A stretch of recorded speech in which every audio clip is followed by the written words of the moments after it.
Ever see a medieval painting of baby Jesus sitting or standing on his mother's lap and wonder why she's so large?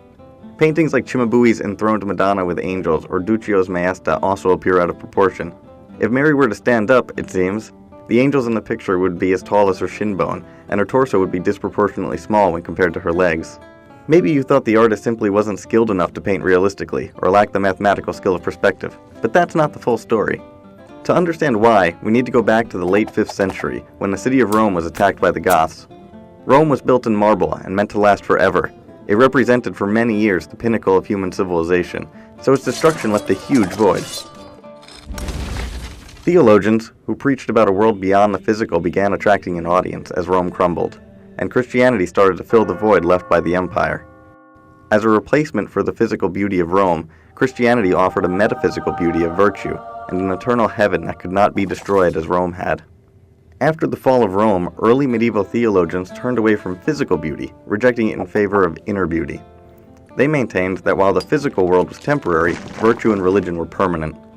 Beautiful objects could lead to a misguided worship of the object rather than a worship of goodness.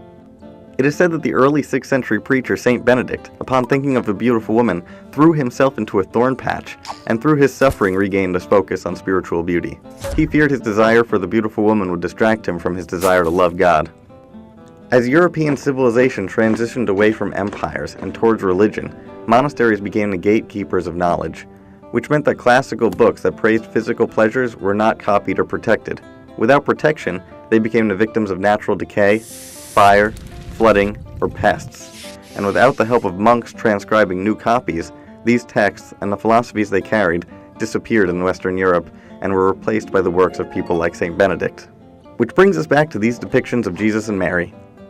Because Christianity had so fervently rejected physical beauty, these medieval artists purposefully avoided aesthetically pleasing forms. At first, decorations for churches or palaces were limited to interesting geometric patterns, which could be pleasing without inspiring sinful thoughts of physical pleasure.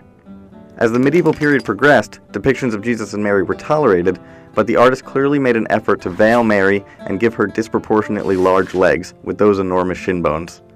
The fear remained that a beautiful illustration of Mary might inspire the viewer to love the painting or the physical form of Mary rather than the virtue she's meant to represent. So even though it might be fun to think we can paint more realistically than Cimabue or Duccio, we need to remember that they had different goals when picking up a paintbrush.